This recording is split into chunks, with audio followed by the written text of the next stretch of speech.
ท่านกำลังฟังสถานีวิทยุกระจายเสียง FM 104.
สัพพ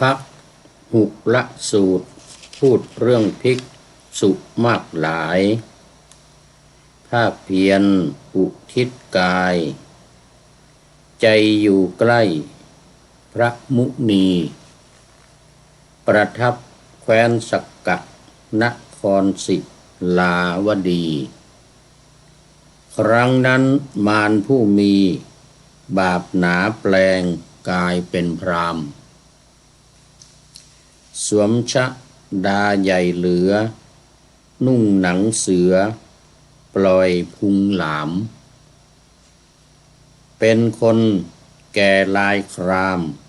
หลังโกงหายใจเสียงดังครืดคราดถือไม้เท้าเข้าไปหา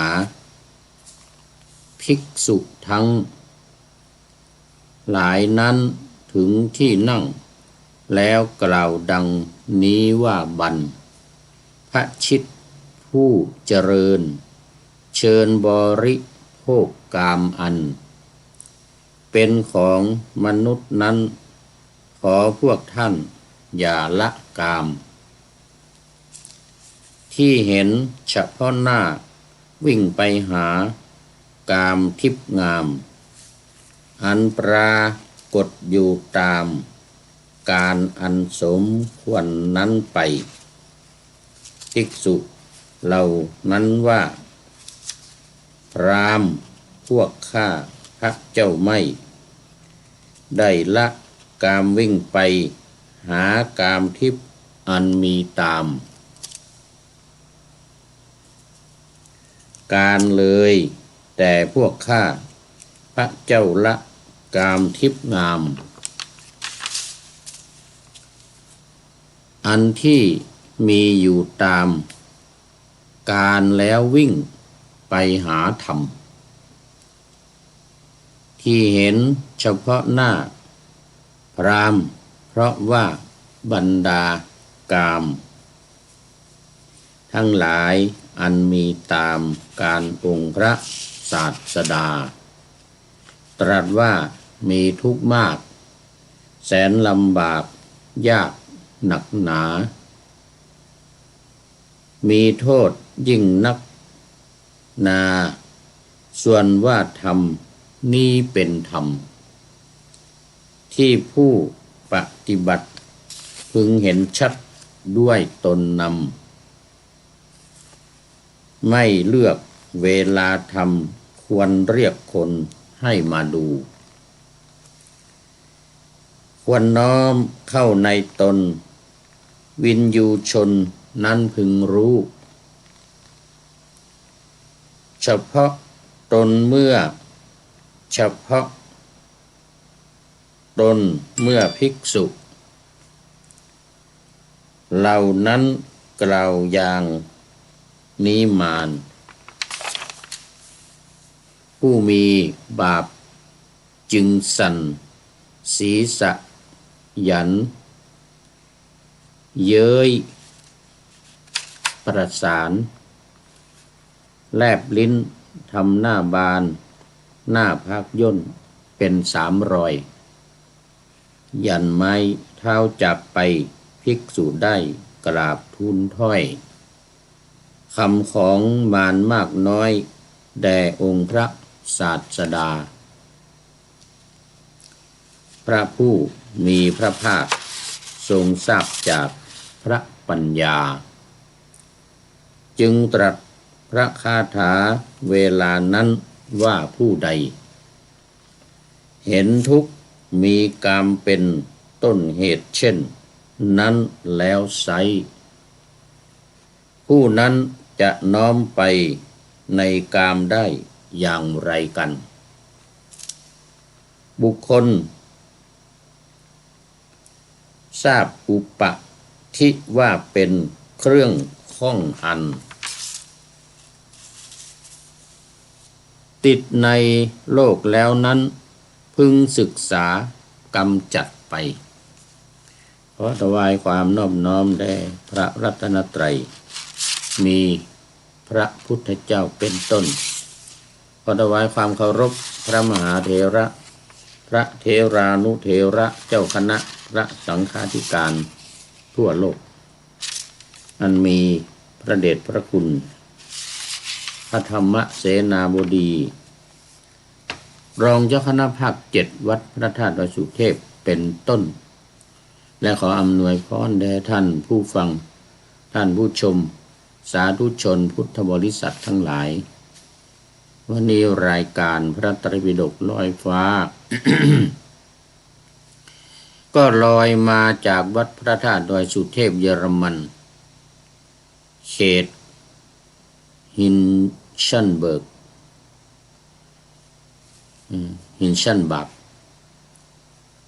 เมืองซีเกนประเทศเยอรมนีเหมือนเดิมรายการของเหล่านี้ก็ออกอากาศ3 สถานี5 สถานีขอไป5 สถานีคืน1 สถานีวิทยุพระพุทธศาสนาแห่งชาติและจริยธรรมวัดพระธาตุดอยสุเทพมีพ่อครูวันลบนามวงพรหมเป็นผู้อำนวยการ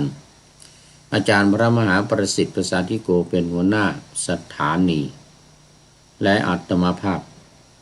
พระครูปริยัติยานุศาสตร์เป็นผู้บรรยายเป็นประจำทุกวันตอนกลางคืนเวลา 23 นาฬิกาถึง 24 นาฬิกาหรือ 5 ทุ่มถึงเที่ยงคืน2 สถานีวิทยุเพื่อการศึกษาพระพุทธศาสนาและวัฒนธรรมวัดฝายหินตำบลสุเทพอำเภอเมืองเชียงใหม่อันมีท่านพระครูสมุวิสุวัฒน์วรกิจโจเป็นผู้อำนวยการการเวลา 8 นาฬิกาถึง 9 นาฬิกาในวันจันทร์ถึงวันศุกร์ 3. สถานีวิทยุ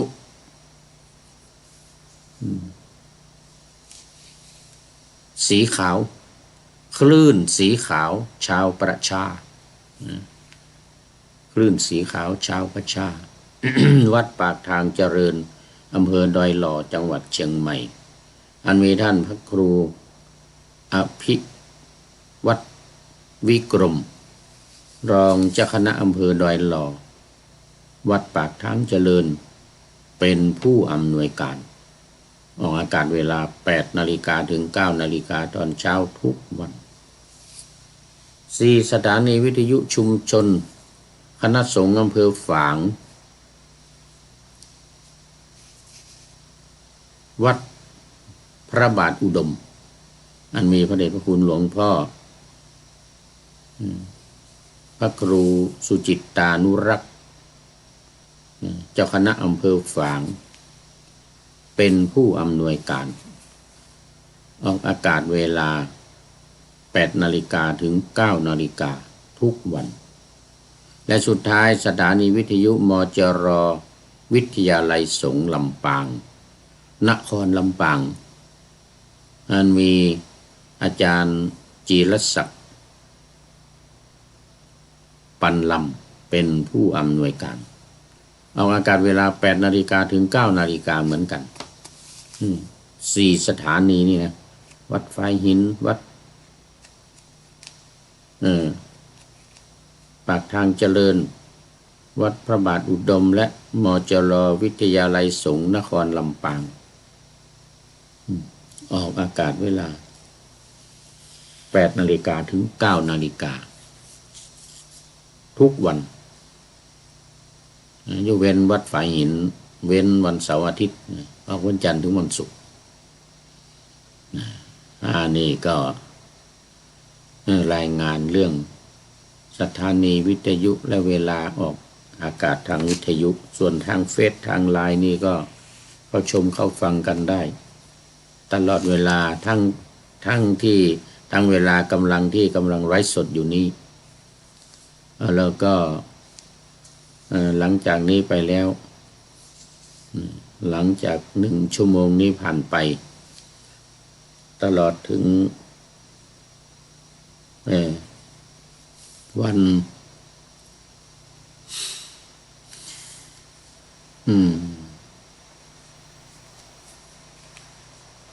เขาเรียกว่าวัน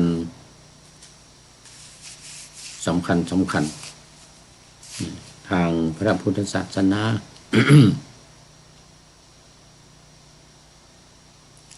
นี่ก็รายงานหน่อยสำหรับองศาในวันนี้เมื่อกี้จัดรายการไป1 รายการนะองศานี่องศา-3 -3 องศาเด้อขณะนี้นะต่ำสุดจะ-4ในคืนวันนี้แล้วก็ความสูงสุดในตอนกลางวันพรุ่งนี้ก็คงจะวันพรุ่งนี้นี่-2นะบวก2ดีหน่อยแต่ตอนนี้หนาวน่าดู-3นี่เข้ามาสู่เนื้อหาสาระของธรรมะกันเลยวันนี้เดี๋ยวจะวิหารลายไปนานจะเสียเวลา เพราะว่าวันนี้ออกอากาศ5 สถานี แต่นำไปออกเวลาต่างกันเท่านั้นเองต่างกันน้อยไม่เป็นไรวันนี้ขึ้นสูตรใหม่เลยทีนี้สูตรที่1ตติยวรรคเป็นหมวดที่3แล้วแต่ยังอยู่ในมารและสังยุตตนิกายนะสักขาทวรรคพระสุตตันตปิฎกเล่มที่15ข้อที่157หน้า201หน้า201เป็นสัมภหุระสูตรว่าโดยภิกษุหลายรูปเหมือนกับที่ปะหน้าธรรมะไว้วันนี้ ค่อนข้างยาวหน่อยนะขยันเขียนหน่อย บางทีก็เวลาไม่มีได้สัก2 บทสัพพหุระสูตรพูดเรื่องภิกษุมากหลาย ภาคเพียรอุทิศกายใจอยู่ใกล้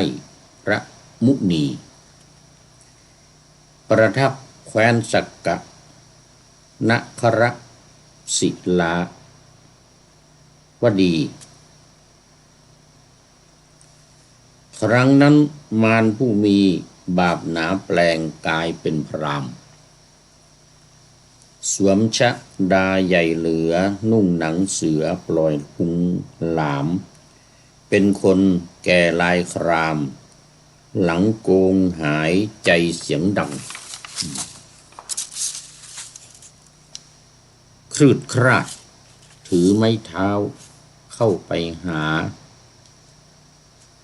ภิกษุทั้งหลายนั้นถึงที่นั่งแล้วกล่าวดังนี้ว่าบัณฑชิตผู้เจริญเชิญบริโภคกามอันเป็นของมนุษย์นั้นขอพวกท่านอย่าละกามที่เห็นเฉพาะหน้าวิ่งไปหากามทิพย์งามอันปรากฏอยู่ตามการอันสมควรนั้นไปภิกษุเหล่านั้นว่าพราหมณ์พวกข้าพระเจ้าไม่ได้ละกามวิ่งไปหากามทิพย์อันมีตามการเลยแต่พวกข้าพระเจ้าละกามทิพย์งาม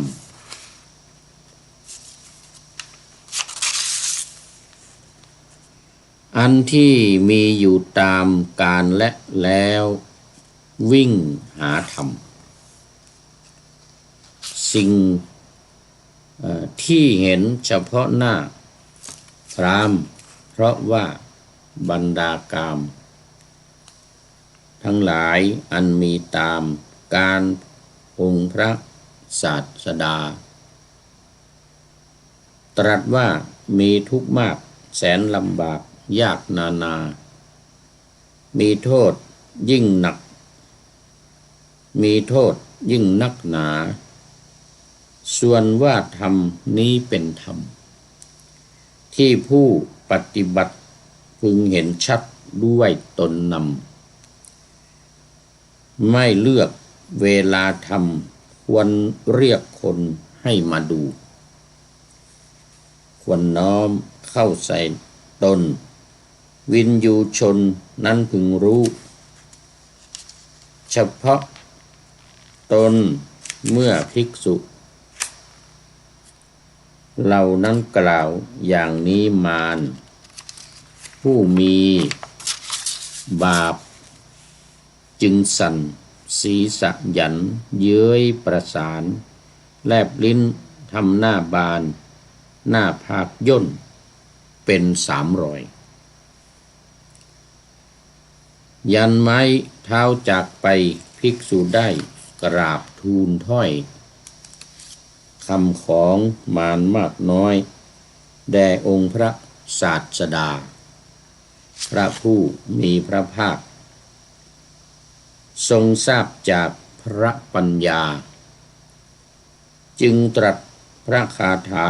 เวลานั้นว่าผู้ใดเห็นทุกข์มีกามเป็นต้นเหตุเช่นนั้นแล้วไซผู้นั้นจะน้อมไปในกามได้อย่างไรกันบุคคล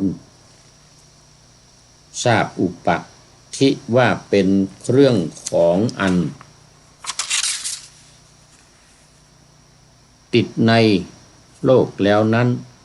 พึงศึกษากำจัดไปขอถวายความน้อมน้อมแด่พระรัตนตรัยมีพระพุทธเจ้าเป็นต้นขอถวายความเคารพพระมหาเถระพระเถรานุเถระเจ้าคณะพระสังฆาธิการทั่วโลกอันมีพระเดชพระคุณพระธรรมเสนาบดีรองเจ้าคณะภาค7เป็นประธาน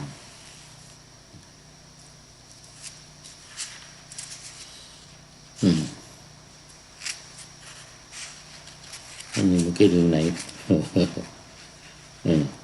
ใกล้พระมุนีนะประทับแคว้นสักกะนครศิ ลาวดีนครนี้ไม่ค่อยได้ยินนะนี่นครศิลาวดีนี่นะแต่อยู่ในแคว้นสักกะก็คือแคว้นที่มีเมืองกบิลพัสเป็นเมืองหลวงแคว้นสักกะเนี่ย แล้วก็นครศิลาวดีนี่ไม่ทราบอยู่ตรงไหนปัจจุบันนี่นะสมัยนั้นมีแน่นอนครั้งนั้นมารผู้มีบาปหนาแปลงกายเป็นพราหมณ์แปลงเป็นพราหมณ์เข้ามาอีกแล้ว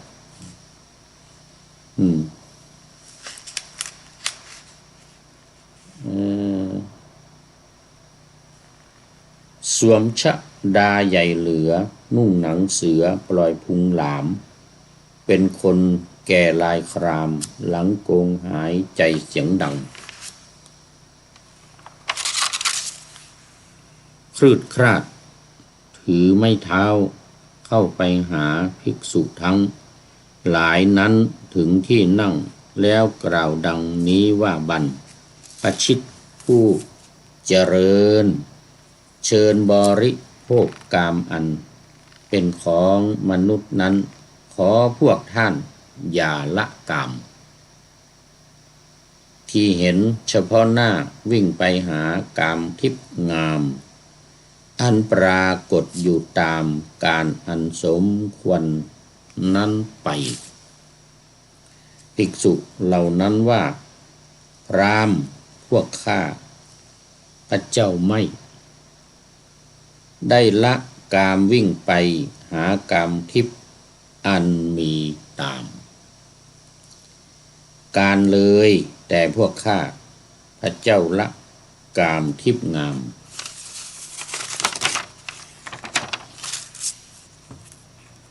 อันที่มีอยู่ตามการแล้ววิ่งไปหาธรรมอันนี้เป็นภิกษุทั้งหลายกล่าวกับพราหมณ์บอกว่าขอเชิญบริโภคกามเมืองกามนี้ก็คือกามคุณทั้งห้าเนี่ยรูปเสียงกลิ่นรสโผฏฐัพพะอันนี้เป็นกามคุณรูปเสียงกลิ่นรสโผฏฐัพพะหรือ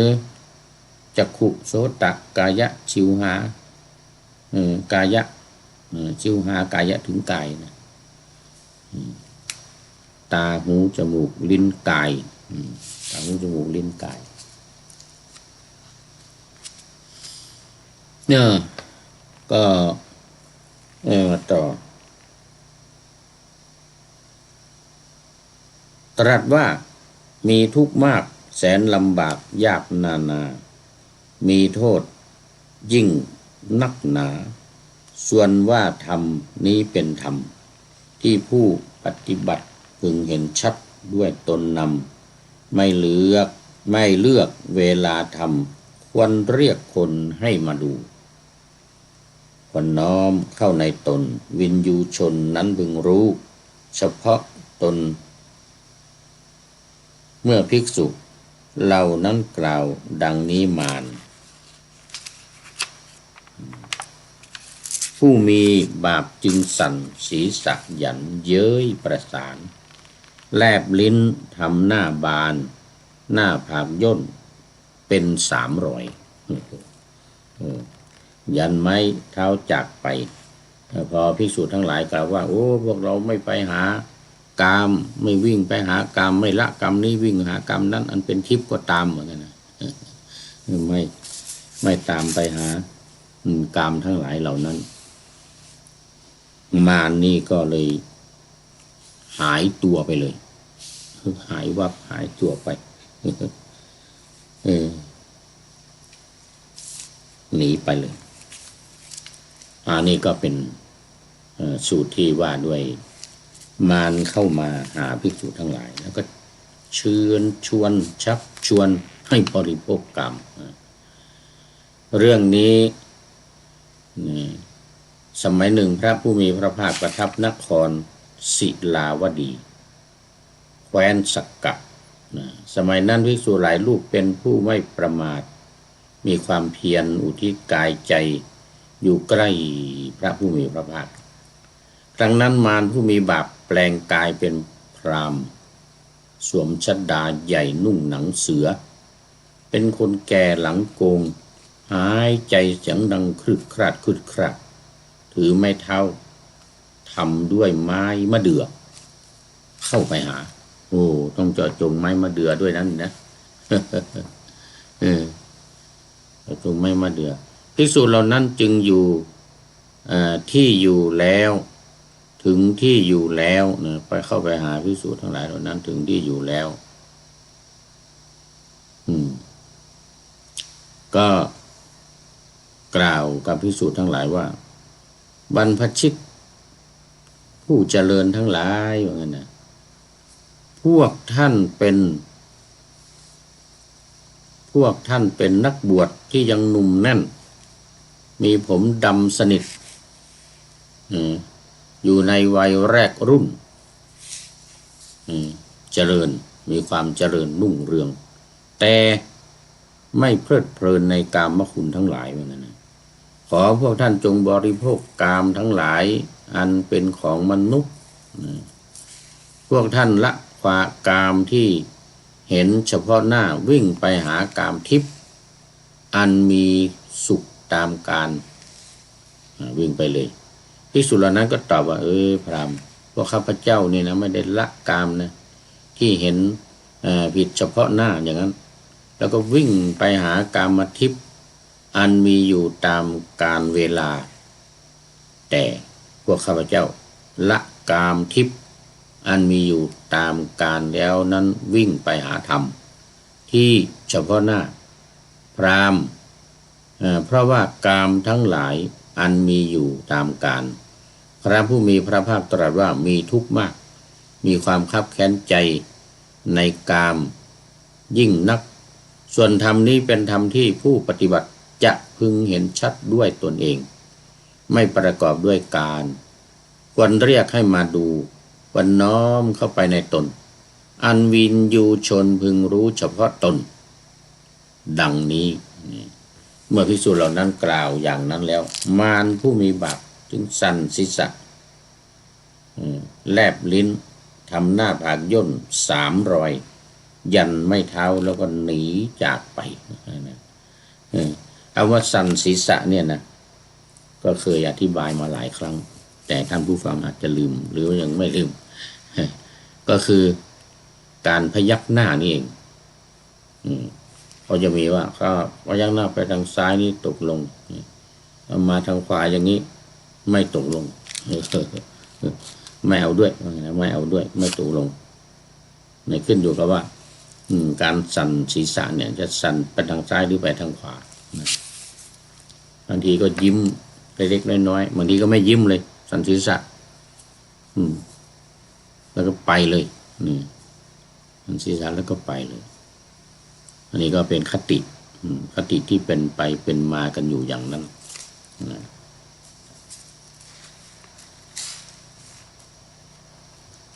ผู้ใดเห็นทุกข์มีกามเป็นต้นเหตุเช่นนั้นแล้วไซผู้นั้นจะน้อมไปในกามได้อย่างไรกันอันนี้ก็เป็นการขึ้นมาโต้เมื่อมีใครพูดอะไรใครทำอะไรนี่นะก็จะมีมาโต้แม้แต่ประธานาธิบดีสหรัฐประกาศขึ้นภาษี25%บ้าง10%บ้างอย่างนี้นะ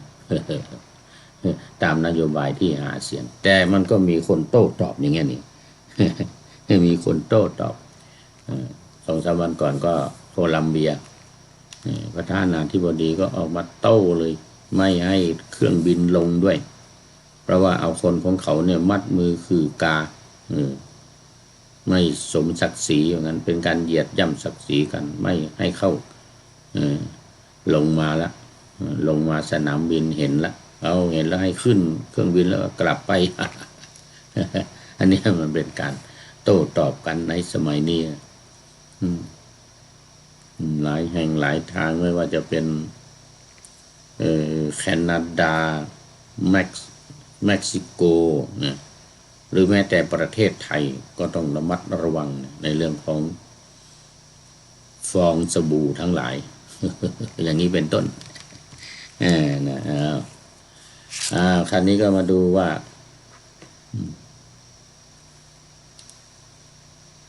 พราหมณ์เมื่อพราหมณ์หนีไปแล้ว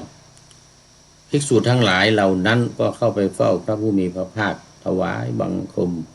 พระผู้มีพระภาคแล้วนั่งณที่สมควรได้กราบทูลพระผู้มีพระภาคว่าข้าแต่พระองค์ผู้เจริญข้าพระองค์ทั้งหลายเป็นผู้ไม่ประมาทมีความอุทิศกายและใจอยู่ในที่ใกล้พระองค์ณที่นี้ข้าแต่พระองค์ผู้เจริญมีพราหมณ์คนหนึ่งสวมชฎาใหญ่นุ่งหนังเสือเป็นคนแก่หลังโกงหายใจเสียงดังครืดคราดครืดคราดถือไม้เท้าทำด้วยไม้มะเดื่อเข้ามาหาพวกข้าพระองค์ว่างั้นถึงที่อยู่แล้วกล่าวกับพวกข้าพระองค์ว่าโอ้ภิกษุทั้งผู้เจริญบรรพชิตทั้งหลาย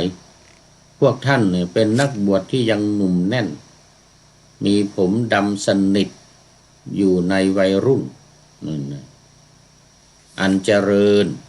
แต่ไม่เพลิดเพลินในกามทั้งหลายขอพวกท่านจงบริโภคกามทั้งหลายเถิด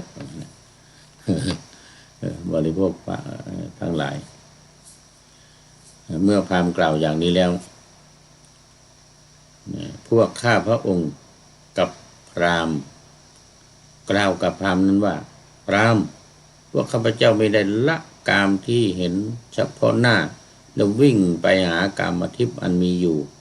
ตามกาลเลยแต่พวกข้าพเจ้าเนี่ยนะละกามทิพย์อันมีอยู่ตามกาลแล้ววิ่งไปหาธรรมที่เห็นเฉพาะหน้าเพราะว่ากามทั้งหลายอันมีอยู่ตามกาลพระผู้มีพระภาคตรัสว่ามีทุกข์มากไม่จะมีธรรมดามีทุกข์มากมีความคับแค้นมากในกรรมนี้มีโทษยิ่งนักส่วนธรรมนี้เป็นธรรมที่ผู้ปฏิบัติจะพึงเห็นด้วยตนเองไม่ประกอบด้วยการคนเรียกให้ผู้อื่นมาดูน้อมเข้าไปในตนอันวินยูชนพึงรู้เฉพาะตนอันนี้ก็เป็นโอวาทครั้งแรกเลยทีเดียวเมื่อข้าพระองค์กล่าวอย่างนี้แล้วเนี่ยพวกพราหมณ์ก็สั่นศีรษะแลบลิ้นทำหน้าผากย่นย่นเป็น3 รอยยันไม่เท้าจากไปหมู่ฤาษีทั้งหลายก็จากไปเหมือนกันพระผู้มีพระภาคตรัสว่าภิกษุทั้งหลายนั่นไม่ใช่พราหมณ์นั่นคือมารผู้บาปมาเพื่อลวงพวกเธอให้หลงเข้าใจผิดลำดับนั้นพระผู้มีพระภาคก็ทรงทราบเนื้อความนั้นแล้วจึงตรัสพระคาถาว่า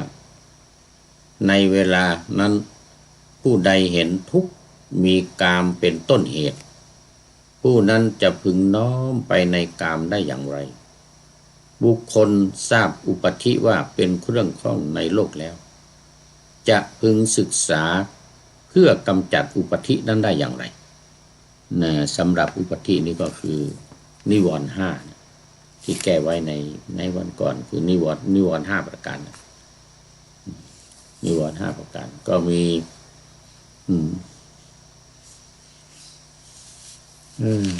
อะไรนิวรณ์5รูปเสียงกลิ่นรสโผฏฐัพพะและธรรมารมณ์ที่มากระทบกับตาหูจมูกลิ้นกายและใจวันนี้เรามาต่อพระพุทธองค์เมื่อได้รับฟังภิกษุทั้งหลายกล่าวอย่างนั้นแล้วก็จึงตรัสว่าผู้ใดเห็นทุกข์มีกามเป็นต้นแล้วผู้นั้นจะพึงน้อมไปในกามได้อย่างไรบุคคลทราบอุปธิว่าเป็นเครื่องข้องในโลกแล้วจะพึงศึกษาเพื่อกำจัดอุปธินั้นสัมภาวะสูตรที่1จบพอดีจบไป1 สูตรวันนี้ ราะว่าในแต่ละวันนี้เราจะต้องให้ได้2 สูตรขึ้นไปเมื่อบางวันได้5 สูตรต้องเป็นสูตรที่มีเนื้อหาใกล้เคียงกันอันเดียวกันเหมือนกันเลยอันเดียวกัน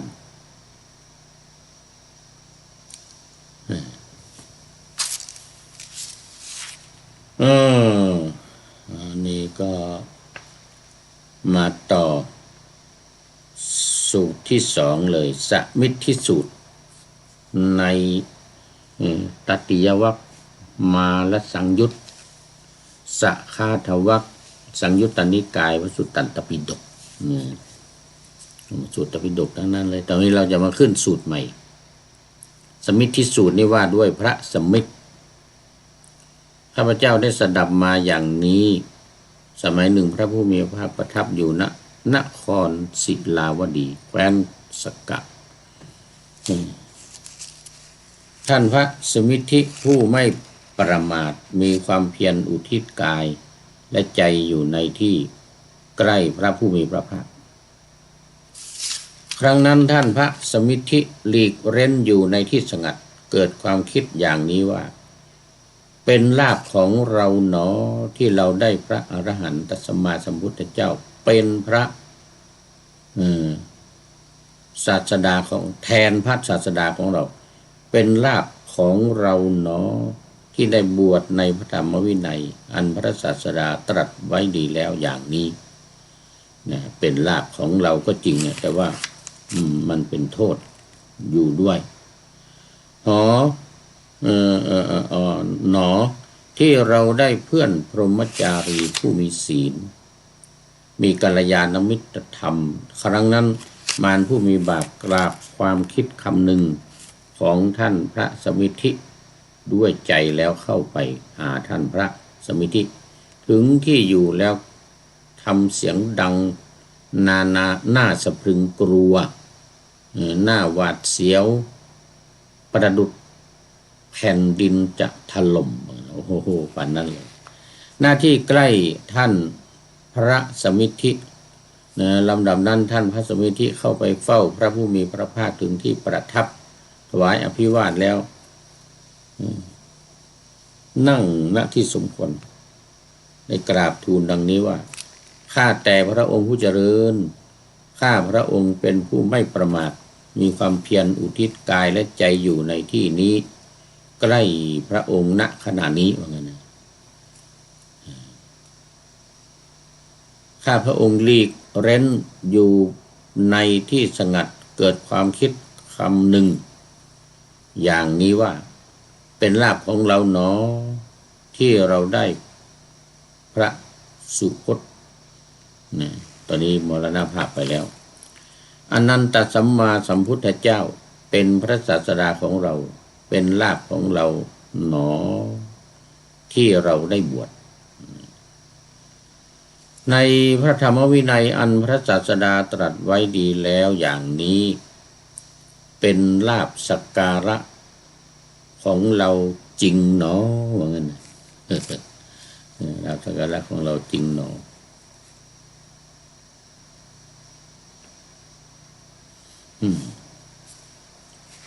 เป็นลาภสักการะของเราจริงหนอที่ได้บวชในพระธรรมวินัยเพื่อนพรหมจารีมีกัลยาณธรรมเสียงดังน่าสะพรึงกลัวหวาดกลัวประดุจแผ่นดินจะถล่มประดุจแผ่นดินจะถล่ม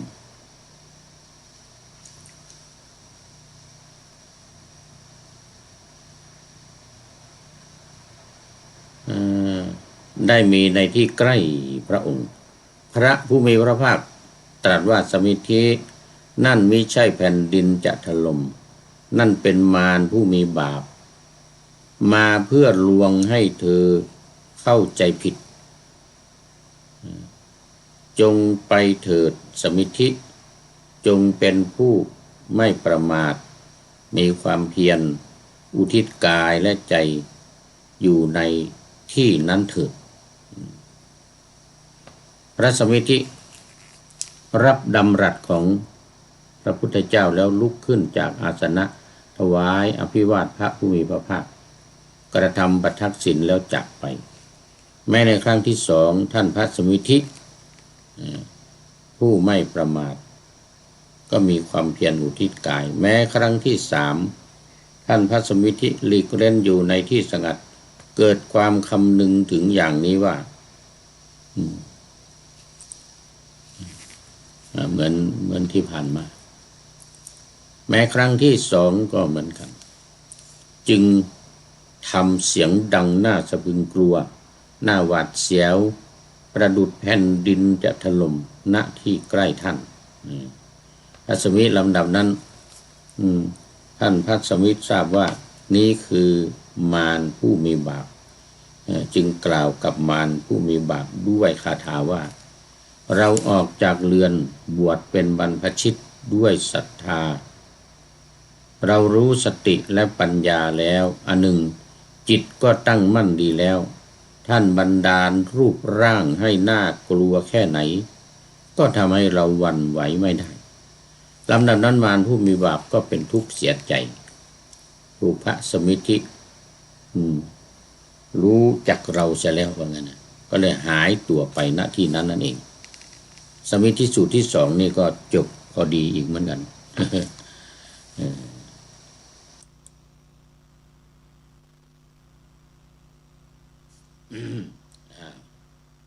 อันนี้ต่อไปเรามาเข้าสูตรที่สามกันเลยวันนี้ว่าจะได้สองสูตรได้สามสูตรเนี่ยยังพอมีเวลา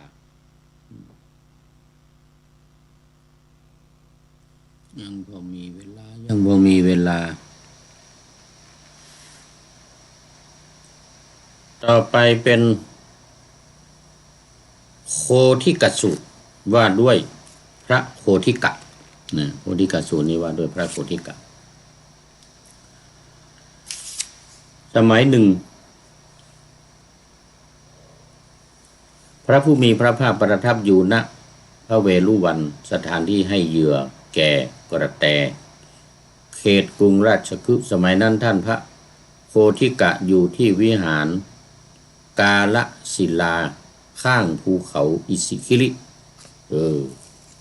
พูดถึงภูเขาอิสิคิรินี่ก็ต้องนึกไปถึงปัญจคีรีนครก็อิสิคิรินี่นะก็อยู่ที่ตะวันตกเฉียงใต้ส่วน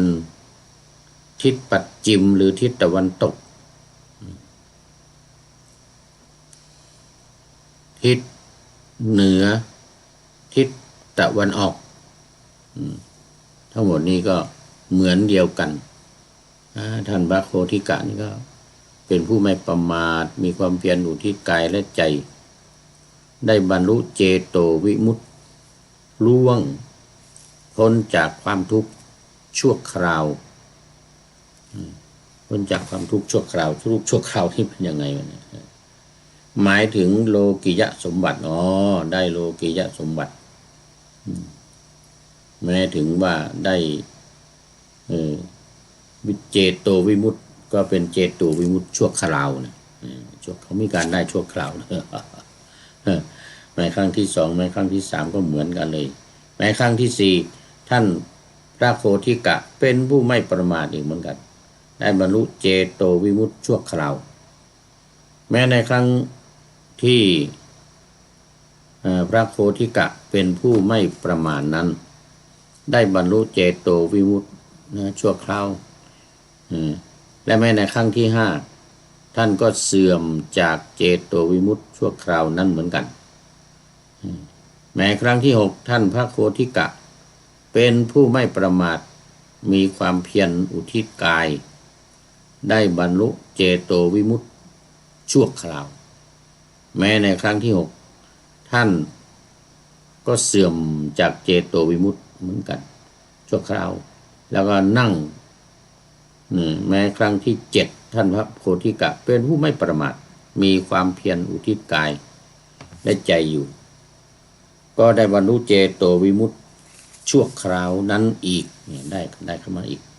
อันนั้นท่านพระโคทิกะก็ได้มีความคิดว่าเราได้เสื่อมจาก เจโตวิมุตติชั่วคราวแล้วเราจะทำยังไงนี่ก็คงจะเป็นในครั้งต่อไปเดี๋ยวดูเวลาก่อนโอ้ยังพอมีเวลามีเวลาแล้วก็มาต่ออีกหนึ่งสูตรว่าเดี๋ยวนี้ยังไม่จบ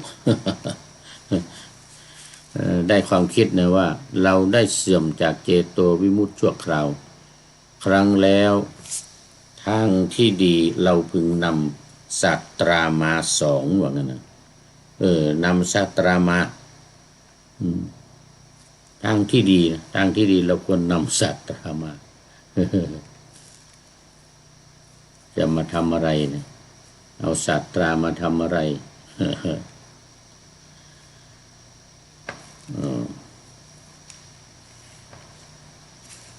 ทางนั้นมารผู้มีบาปทราบความคำนึงของพระโพธิกะด้วยใจแล้วเข้าไปเฝ้าพระผู้มีพระภาคถึงที่ประทับได้กราบทูลพระผู้มีพระภาคด้วยคาถาว่าข้าแต่พระมหาวีระผู้มีปัญญามากผู้รู้เรื่องด้วยฤทธิ์และยศ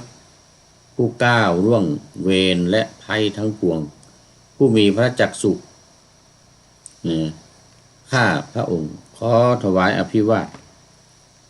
พระยุคลบาทข้าแต่มหาวีระผู้ทรงไว้ซึ่งความรุ่งเรืองสาวกของพระองค์ถูกมรณะครอบงำมุ่งหวัง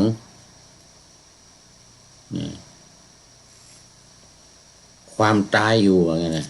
ขอพระองค์จงทรงห้ามสาวกของพระองค์นั้นเถิดข้าแต่พระผู้มีพระภาคผู้ปรากฏในหมู่ชนสาวกของพระองค์ยินดีในพระศาสนามีใจยังไม่ได้บรรลุ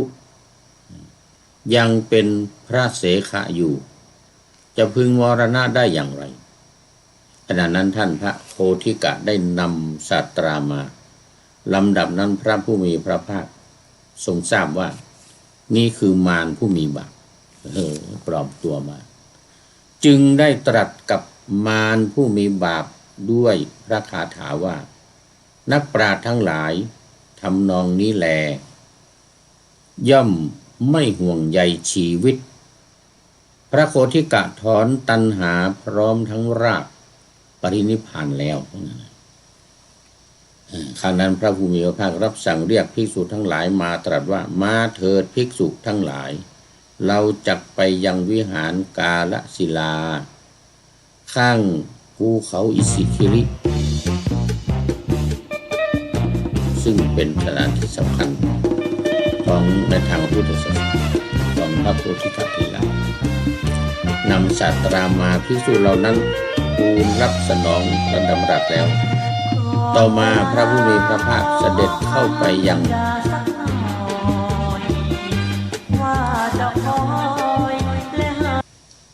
กล่าวกับภิกษุทั้งหลายว่าภิกษุเหล่านั้นกล่าวดังๆนะภิกษุทั้งหลายอย่างเงี้ยภิกษุเหล่านั้นก็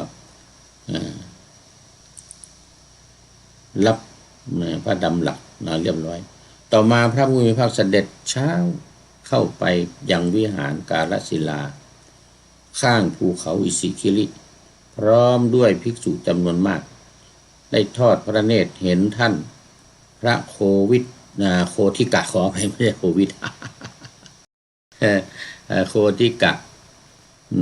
นอนคอบิดอยู่บนเตียงอาการหนักเลยนี่ แต่ไกลเที่ยวสมัยนั้นกลุ่มควันกลุ่มหมอกลอยไปทางทิศตะวันออกทิศตะวันตกทิศเหนือทิศใต้ทิศเบื้องบนทิศเบื้องล่างและทิศเฉียงลำดับนั้นพระผู้มีพระภาคประกาศรับสั่งเรียกภิกษุทั้งหลายมาตรา3ว่าภิกษุทั้งหลายเธอทั้งหลายเห็นกลุ่มควันกลุ่มหมอกลอยไปในทางทิศตะวันออกทิศตะวันตกทิศเหนือทิศใต้ทิศเบื้องบนทิศเบื้องล่างและทิศเฉียงหรือไม่เมื่อภิกษุเหล่านั้น ทูลรับสนองพระดำรัสของพระพุทธเจ้าพระพุทธเจ้าก็ตรัสว่าภิกษุทั้งหลายนั่นแลคือมารผู้มีบาปค้นหาวิญญาณแปลว่าเขาเป็นผู้มีบาปแล้วก็ค้นหาวิญญาณออก ทิศใต้ทิศเหนือวิญญาณโคทิกะกุลบุตรไม่มีวิญญาณสถิตอยู่ปรินิพพานแล้วดังนั้นมารผู้มีบาปถือพิณสีเหลืองเหมือนผลมะตูมสุกเข้ามาเฝ้าพระผู้มีพระภาคถึงที่ประทับได้กราบทูลพระผู้มีพระภาคด้วยคาถาว่าข้าแต่พระองค์ผู้เจริญพระองค์ค้นหาทั้งทิศเบื้องล่างเบื้องบนทิศเบื้องล่างทิศขวางคือทิศตะวันออกและทิศตะวันตกก็ไม่พบหลักฐานว่าในการที่ว่าทำความผิด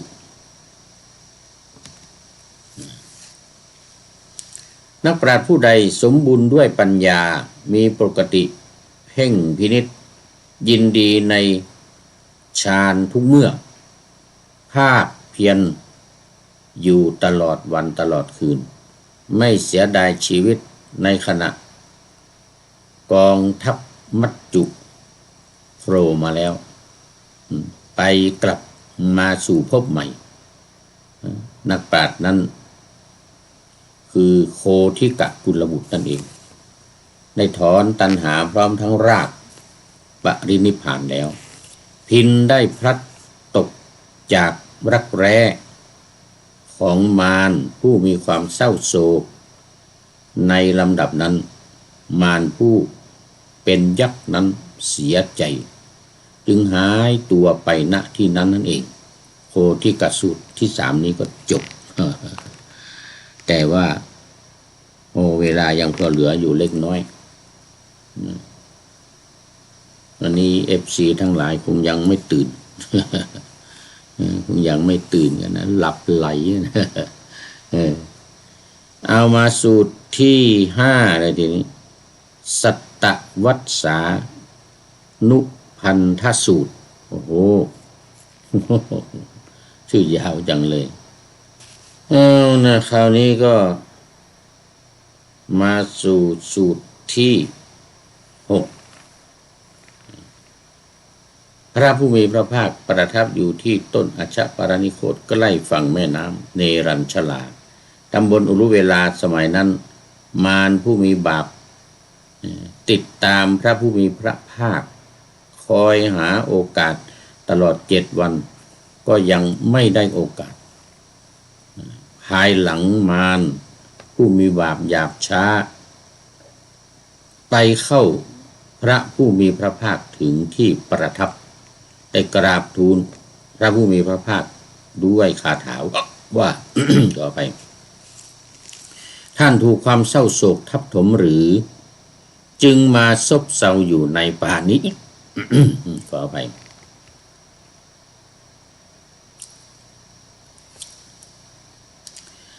ท่านเสื่อมจากทรัพย์สมบัติหรือว่ากำลังปรารถนาอะไรอยู่